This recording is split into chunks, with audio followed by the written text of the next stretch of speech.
Hey, what's going on, everybody? Welcome back to the TJR Auto channel. My name is Tyler. This right here is my beautiful 04 GTO Gemma, which if you guys saw the last video, I grenaded the motor. So right behind me, you can probably see it past me, is my answer to that problem. You guys ready? A little drum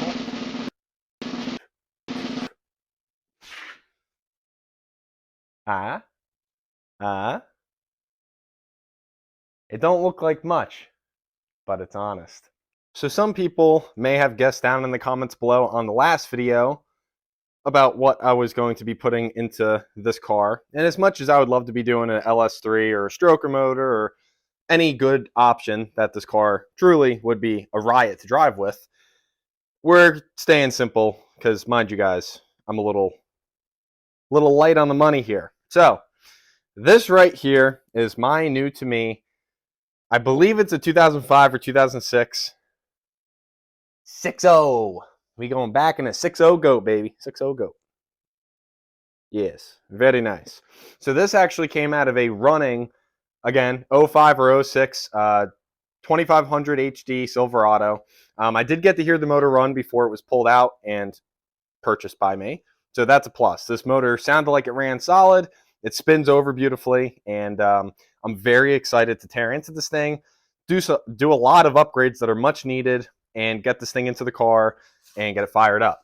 But obviously, as you guys can tell, she's a little grimy, needs a little love. So obviously, this motor needs a decent bit of cleanup. A lot of these parts I don't need. The little bit of parts that are on it, I don't need.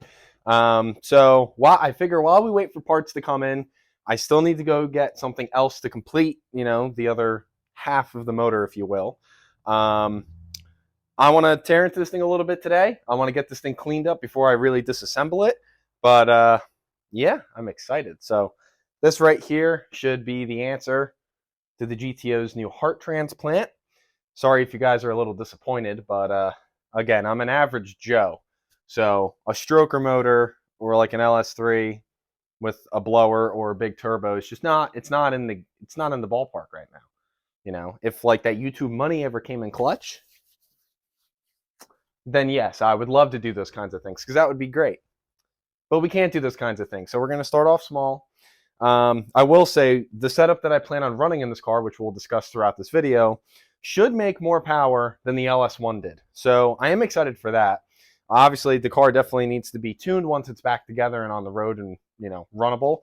My current tune on the car probably would run this motor, but I need to get this thing professionally retuned so that we can be safe and see how efficient we can make this thing run.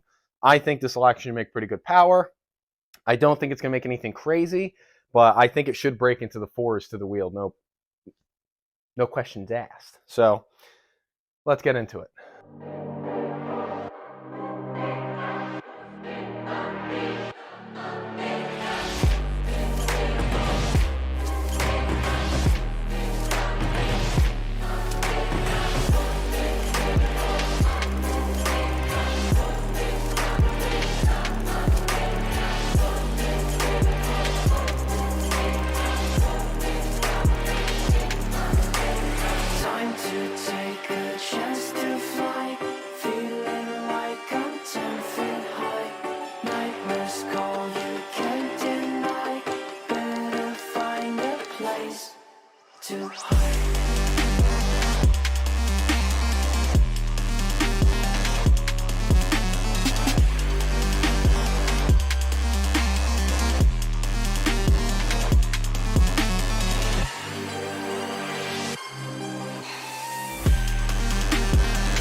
Alright guys, well, it was definitely different getting to tear down a motor that actually looks like a pretty healthy motor, if we're going to be honest. So yes, there is a little bit of gunk sitting on top of the pistons, whether it fell off when I pulled the heads or if it fell off earlier when I was cleaning. Either way, I basically just took a microfiber towel and, shoved it into the cylinder, let it soak up all the water, so I didn't really wipe anything around. I'll probably pick out all the little stuff, and then obviously at some point I do need to clean the piston heads as well. But I mean, man, the walls aren't beat up. You can still see some cross hatching, and that goes for all of them. So this thing is pretty goddamn clean for 115,000 miles. I would believe you if you told me it had 115K on it, but for what it is and for the price I paid, you really can't beat that for a 6-liter. The only damage that I saw when I was pulling this apart was back here on cylinder 7 on the, might be hard for you guys to see. Oh. So that cam lobe, if you look towards the bottom of the lobe, you can see a little bit of damage on it. And then over yonder, that's the passenger side. This is the driver's side. So this would be cylinder 7. You guys can see that lifter is just chewed up. So this shouldn't affect me because I'm replacing all of these components. So let's say I was to run this motor as is in a car, like let's say you swap this into a GTO just to get it back on the road or whatever. I don't know how long something like that would last. So it's definitely good that we are beefing this thing up. So now that we're at this point, I need replacements for those pieces because we're not throwing a set of stock 317s back on, even though these probably would do just fine. I want something nicer. So we're going to go scoop some stuff up.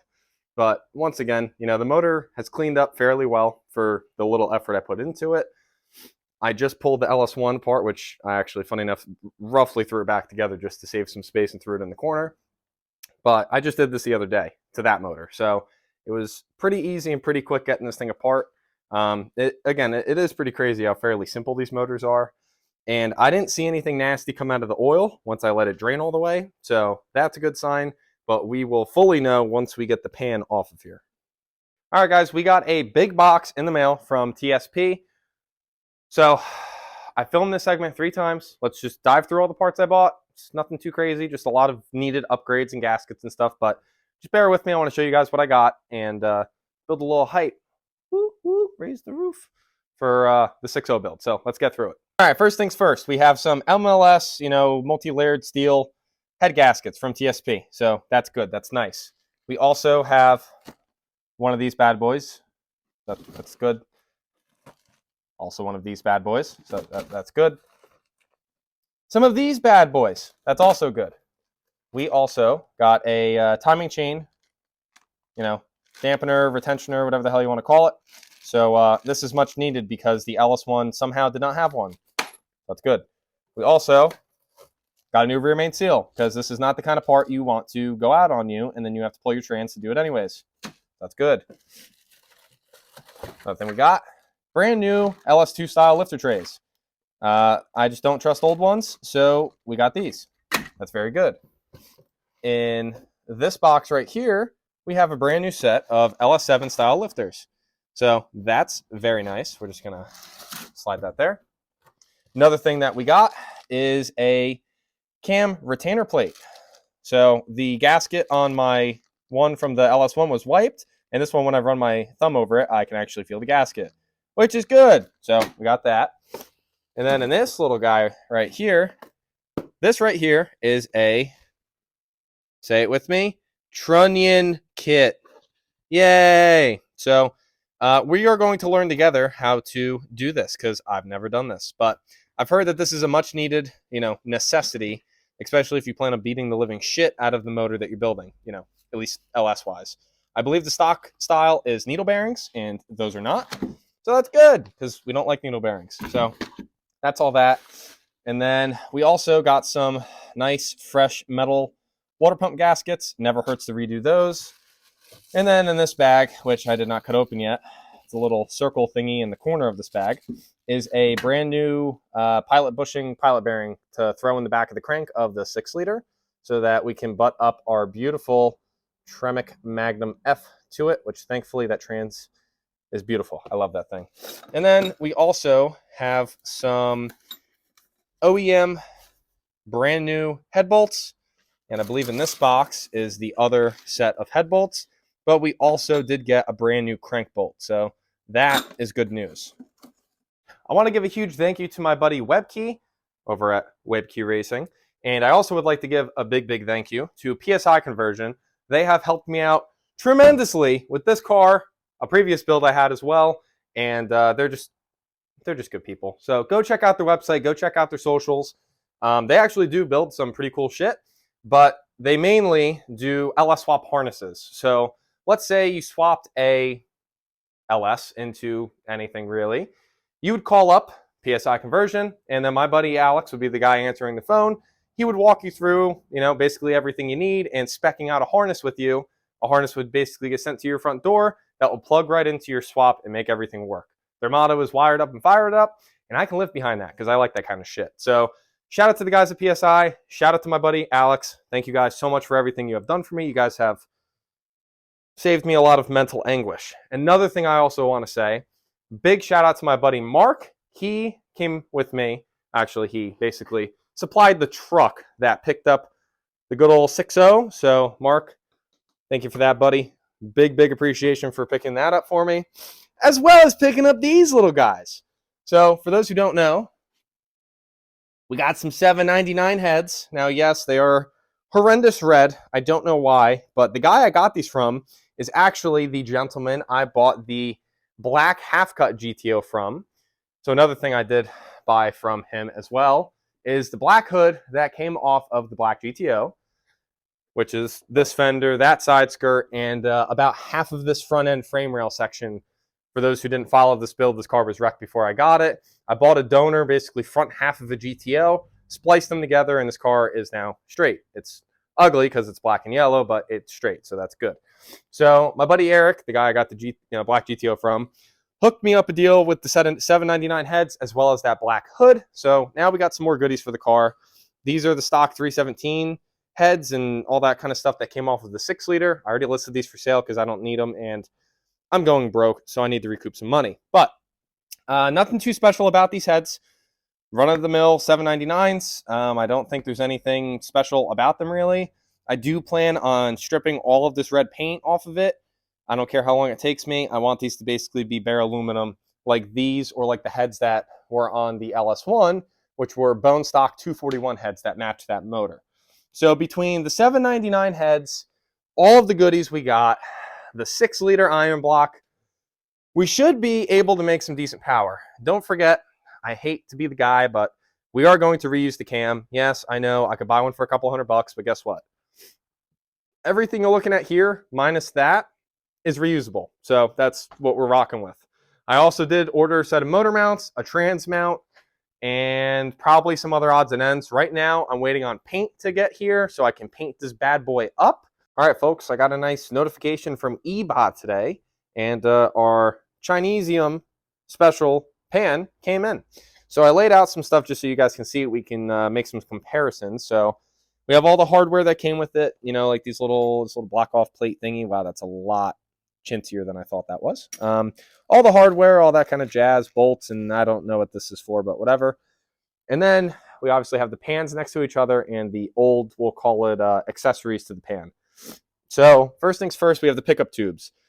First thing I noticed with these, obviously besides color and cleanliness, is this has the 2-mount, flange, whereas a stock style only has the single bolt. So that already gets my win from eBay right there. I don't know if this is any better or not, but we have this like oval slit in the pickup, whereas the stock style has, like a half oval thing. I don't know. So that's the differences basically between those. Next up is these tubes that run through the pan. I don't know what these are called. This one actually got knocked out of place and destroyed and just it's not really savable or fixable in my opinion. I feel like something like this, if you go to try to fix it, you are going to be chasing problems all of the way. So the eBay one obviously comes with fresh ones that are welded, and I don't know how much I like the welds on them, but we'll do a thorough inspection before any of this kind of stuff gets installed. But yeah, so those basically bolt right in place, whereas these are completely tweaked out of line. So there's that. And then here we have the pans. Really not much difference in the visuals of the pan. Almost some spots look thicker on the eBay pan, whereas this one has like a little bit thinner casting. Obviously, you're going to trust a thinner casting from OEM than you will from eBay, and that's thicker, so it makes me more comfortable, you know. The only big differences I noticed is the back of the stock pan has like these cutouts in it, whereas the back of the eBay pan, I'll show you, is basically just like solid aluminum for whatever reason. So I don't know what the deal with that is, but it is what it is. The clearances look about the same. I have some measuring to do to confirm that and whatnot, but you know, it's fine. We're good. Another big thing, which is I know going to be talk of the town, is the baffling.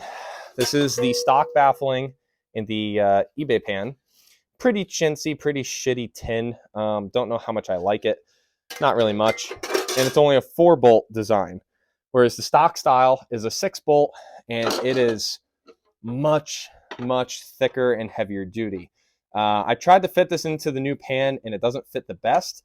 So we might do some trimming to this to be able to put this baffle into this pan. Still got to do a little research into some aftermarket baffling and see if it's worth it or not.